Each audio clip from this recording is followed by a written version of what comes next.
सुप्रभात बच्चों। बेटा आपको याद होगा पिछली कक्षा में हमने ग्रामर में एक विषय किया था कारक। आज हम उसी को दोहराएंगे और उसे पढ़ेंगे और उसे जानेंगे। बेटा हमने क्रिया भी की थी, पिछली कक्षा में हमने क्रिया की।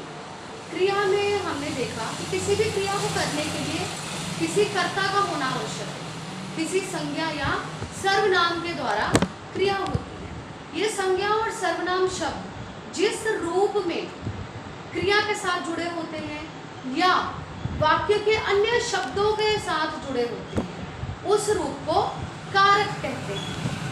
कारक के बेटा 8 भेद होते हैं। अगर आपको याद हो हमने पिछली कक्षा में भी कारक तालिका की थी। कारक के हमारे पास 8 भेद होते हैं और हमारे पास कारक विभक्ति या कारक चिन्ह होते हैं जिनकी सहायता से हम इन्हें समझते हैं और इन्हें पहचानते हैं। बेटा आप अपने पास अपनी कॉपी और पेन जरूर रखिए, साथ साथ में तालिका बनाते जाइए जिससे बाद में समझने में आपको बहुत ज़्यादा आसानी रहेगी। मैं इसे पढ़ रही हूँ, साथ साथ में लिखते जाइए। कर्ता ने कर्म को करण से के द्वारा संप्रदान के लिए अपादान से अलग संबंध का के की अधिकरण में पर ऊपर संबोधन है अरे। दोबारा एक बार बोल रही हूँ, ध्यान से सुनिए और लिखते जाइए। कर्ता ने कर्म को करण से के द्वारा संप्रदान के लिए अपादान से अलग संबंध का के की अधिकरण में पर ऊपर संबोधन है अरे। ये 8 भेद हैं बेटा। इन 8 भेदों को अब हम अलग अलग समझेंगे। हमारे पास सबसे पहला भेद है कर्ता। कर्ता के साथ आपको चिन्ह मैंने क्या बताया? ने। कर्ता के साथ चिन्ह बताया ने, ठीक है। आपको याद है हमने क्रिया जब पढ़ी थी तो क्रिया में हमने कर्ता और कर्म 2 चीजें जानी थी।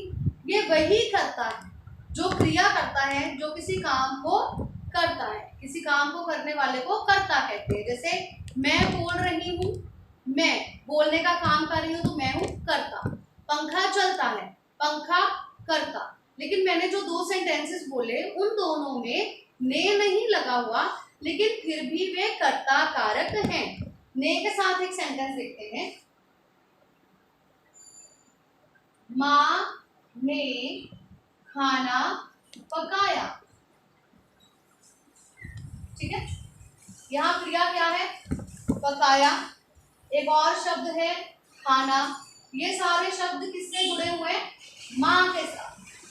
क्रिया है पकाया, क्रिया किसने की? माँ ने। काम करने वाला कौन है? माँ। इसलिए माँ क्या है? कर्ता कारक। साथ में ने लगा है तो हमें और ज्यादा पहचान हो गई कि जिसके साथ ने लगा हुआ है वो है कर्ता कारक। लेकिन मैंने जैसे बेटा आपको पहले भी बताया कि जरूरी नहीं है कि ने लगा हो। जैसे मैं बोल रही हूँ, अब बोलना क्या है? क्रिया है। बोलने का काम कौन कर रहा है? मैं। तो मैं क्या है? कर्ता कारक, ठीक है। आई होप आपको कर्ता कारक समझ आ गया है। ये हम पहले भी कर चुके हैं। इसके बाद कर्म। कर्ता ने कर्म को। अब बेटे हमने कर्म कारक क्या किया था? कर्म हमने पढ़ा था क्रिया में।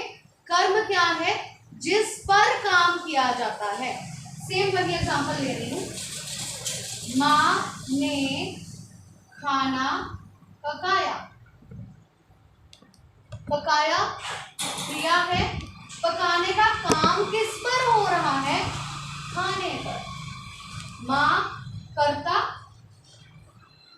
ये है क्रिया।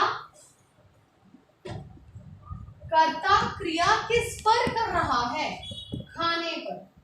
ये है कर्म, जिस पर काम किया जाता है, ठीक है। एक और उदाहरण ले रही हूं, ध्यान से देखिएगा। माँ खिलाती है,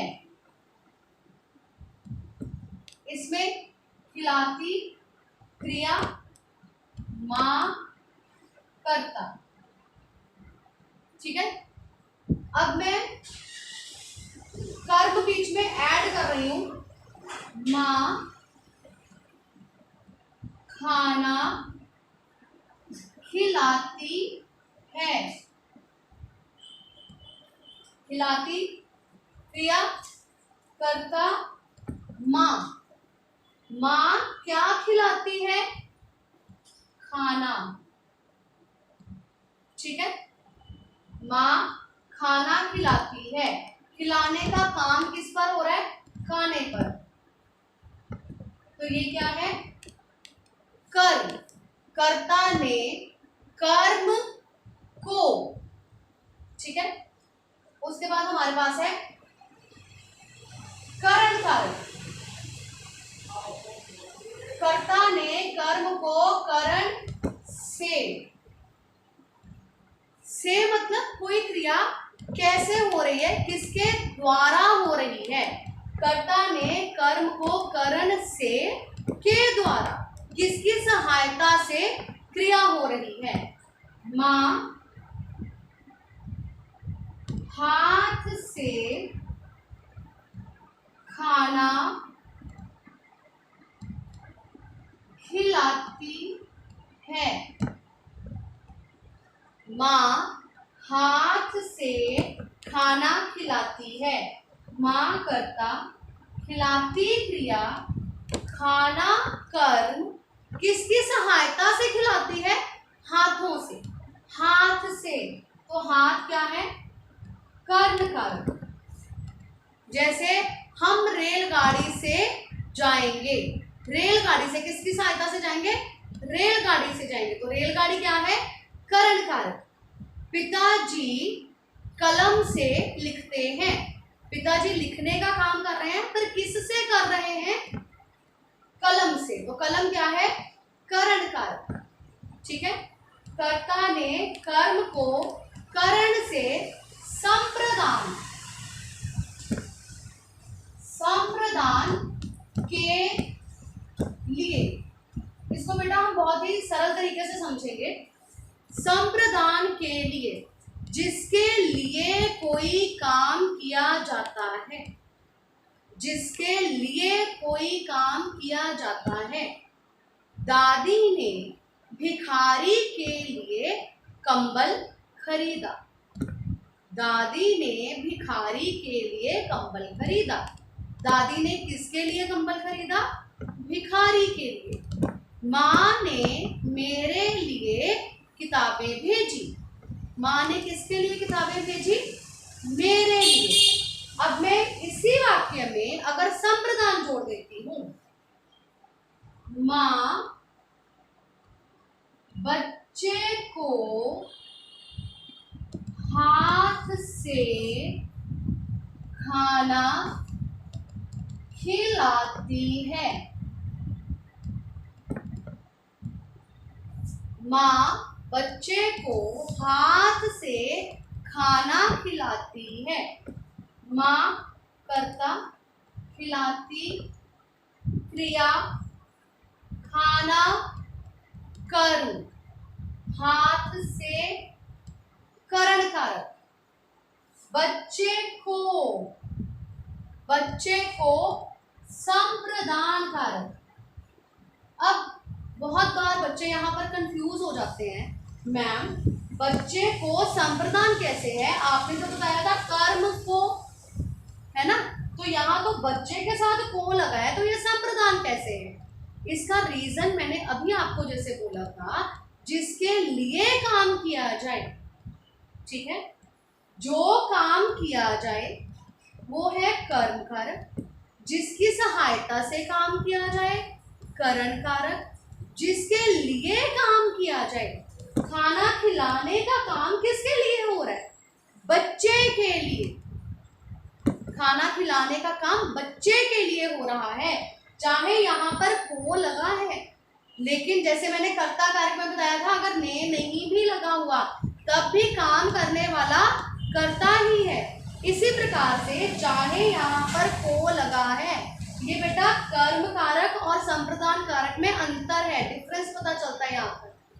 चाहे यहाँ पर को लगा है लेकिन फिर भी ये संप्रदान कारक है, क्योंकि जिसके लिए काम किया जा रहा है उसे संप्रदान कारक कहते हैं। I hope this is clear. कुछ और एग्जांपल्स लेते हैं इसके लिए, ध्यान से देखिएगा। देखिए, दादी ने भिखारी को कंबल दिया। ठीक है, दादी ने भिखारी को कंबल दिया। कर्ता कौन है? दादी। दिया क्रिया। अब ध्यान से दो चीजों को देखो, कंबल और भिखारी। मैंने अभी कहा था जिस पर काम किया जाए और जिसके लिए काम किया जाए, इन दोनों में बेटा बहुत ध्यान से अंतर समझिएगा। जिस पर काम किया जाए, जिस पर क्रिया हो और जिसके लिए क्रिया हो, दोनों में अंतर है। कंबल दिया, देना क्रिया है। किस पर क्रिया हो रही है? कंबल पर। किसके लिए क्रिया हो रही है? भिखारी के लिए। यहाँ कंबल के साथ को नहीं लगा हुआ, लेकिन ये कर्म कारक है, क्योंकि क्रिया कंबल पर हो रही है, देने का काम कंबल पर हो रहा है। और किसके लिए हो रहा है? भिखारी के लिए। चाहे यहाँ पर को लगा है लेकिन फिर भी ये संप्रदान कारक है, क्योंकि देने का काम भिखारी के लिए हो रहा है। एक और एग्जांपल देखिए, दादी ने भिखारी के लिए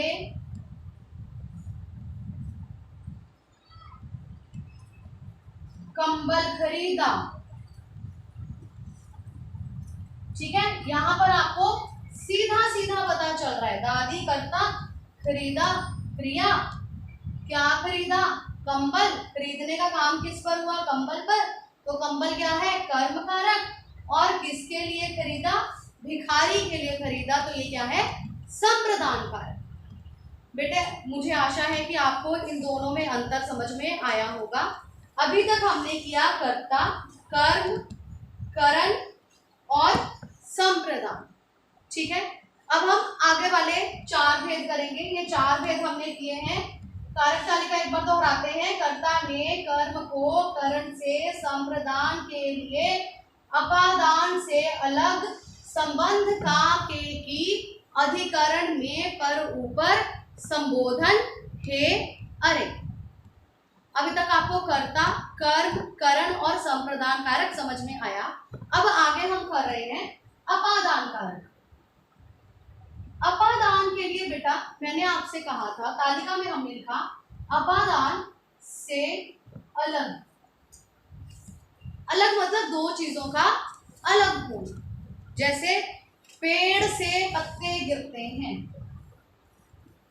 पेड़ से पत्ते गिरते हैं। पेड़ और पत्ते अलग अलग हो रहे हैं। पेड़ और पत्ते, पेड़ से पत्ते अलग हो गए, तो पेड़ क्या है? अपादान कारक।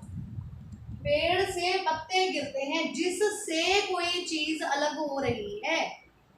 अलग होना, दो चीजों का अलग होना। पेड़ से पत्ते गिरते हैं, पेड़ से अलग हो रहे हैं, तो पेड़ क्या है? अपादान कारक। ठीक है, अध्यापिका कक्षा से बाहर चली गई। अध्यापिका कक्षा से बाहर चली गई। अध्यापिका कक्षा से बाहर, अध्यापिका और कक्षा अलग अलग हो गए। किस से अलग हुई अध्यापिका? कक्षा से। तो कक्षा क्या है? अपादान कारक। बेटा अपादान कारक में सिर्फ अलग होना नहीं है, इसमें और भी कई चीजें हैं जो हम एक एक करके जानते हैं। पहला हो गया अलग होना, दूसरा इसमें आता है तुलना। तुलना मतलब कंपैरिजन, जब दो लोगों का, दो चीजों का कंपैरिजन किया जाए, उनमें तुलना की जाए। जैसे रीमा राधा से सुंदर है, रीमा राधा से सुंदर है, दोनों की तुलना हो रही है, कंपैरिजन हो रहा है। तो किससे सुंदर है? जिससे तुलना हो रही है, जिसके साथ तुलना हो रही है वो है अपादान कारक, राइट। जिससे तुलना हो रही है, रीमा राधा से सुंदर है, राधा के साथ उसकी तुलना हो रही है, तो राधा क्या है? अपादान कारक। इसमें और हम देखते हैं दो चीजें हो गई, एक तो अलग होना, दूसरा तुलना, तीसरा डर, डर या भय। जिससे डर हो, जैसे वह सांप से डर गया, वह सांप से डर गया। किससे डर गया? सांप से डर गया। तो सांप क्या है? अपादान कारक, राइट। इसके बाद अगला है से, अलग, तुलना, डर और शर्म। शर्म। उसके बाद आगे है शिक्षा। उसने कहानी से शिक्षा ली, तो कहानी क्या है? अपादान। उसने कहानी से शिक्षा ली, कहानी अपादान। आगे है कार्य का आरंभ, यानी कि कार्य का शुरू होना, कार्य का आरंभ। मैं कल से जाऊंगा, जब से काम शुरू होगा, कल, मैं कल से जाऊंगा, ठीक है। उसके बाद आगे है दूरी। उसका घर स्कूल से दूर है, उसका घर स्कूल से दूर है, तो स्कूल क्या है? अपादान कारक, जिससे दूर है, स्कूल अपादान कारक। घृणा, घृणा होना, नफरत होना, घृणा। मुझे गंदगी से घृणा है, गंदगी अपादान कारक। आई होप ये आपको सारे क्लियर हैं। आगे चलते हैं। अगला भेद है संबंध कारक। संबंध मतलब रिलेशन होना, दो शब्दों का जब आपस में संबंध होता है। इसके लिए हमने किया था का, के, की। वह मीरा का भाई है, अब मीरा और भाई में संबंध है, वह मीरा का भाई है, मीरा और भाई में संबंध है, मीरा जिसके साथ संबंध है। अब जैसे हमने पहले किया था कि जरूरी नहीं होता ने लगा हो, को लगा हो तभी कर्ता या कर्म होगा या संप्रदान होगा। इसी प्रकार से संबंध में भी इसके साथ अगर रा, रे, री लगा हो, जरूरी नहीं है का, के, की लगा हो। जैसे वह मेरी पुस्तक है, अब इसमें का, के, की कहीं नहीं लगा, लेकिन मेरा और पुस्तक का संबंध है, मेरी, वह मेरी पुस्तक है, मेरी संबंध कारक, ठीक है। आगे है बेटा अधिकरण कारक। अधिकरण मतलब में, पर, ऊपर, अधिकरण में, पर, ऊपर। माता जी कमरे में बैठी हैं, माता जी कमरे में बैठी हैं, कमरे, ठीक।